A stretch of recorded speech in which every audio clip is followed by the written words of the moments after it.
জামালপুরের মেলান্দহে প্রেমিকার বাবার করা অপহরণ মামলায় যুবক আপেল মিয়ার যাবজ্জীবন কারাদণ্ডের প্রতিবাদে মানববন্ধন অনুষ্ঠিত হয়েছে। 22 ফেব্রুয়ারি দুপুরে জামালপুর জেলা ও দায়রা জজ আদালতের সামনে এলাকাবাসীর ব্যানারে এই কর্মসূচি পালিত হয়। এতে স্থানীয় বাসিন্দা, সহপাঠী ও স্বজনরা অংশ নেন। বক্তারা জানান, ছবিলাপুর এলাকার আপেল মিয়া ও নাবিলা একই বিশ্ববিদ্যালয়ের শিক্ষার্থী ছিলেন। তাদের মধ্যে প্রেমের সম্পর্ক গড়ে ওঠে এবং 2021 সালে তারা পালিয়ে বিয়ে করেন বলে দাবি স্বজনদের। পরে মেয়ের বাবা লাল মিয়া অপহরণের মামলা দায়ের করলে পুলিশ আপেলকে গ্রেপ্তার করে।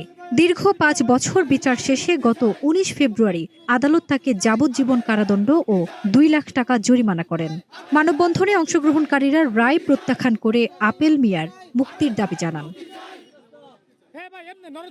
ফারজানা নিকিতা, নাগরিক প্রতিদিন। ভালোবাসে বিয়ে করছে, সেটা কি অপরাধ কিভাবে হয়? এই লাল মিয়া যে মামলার বাদী, সে একজন মামলাবাজ। সে ওই চাকরির বিষয়ে মানুষের সাথে বিভিন্ন ধরনের প্রতারণা করতো। এই মামলা মিথ্যা মামলা থেকে আমরা তার মুক্তি চাই।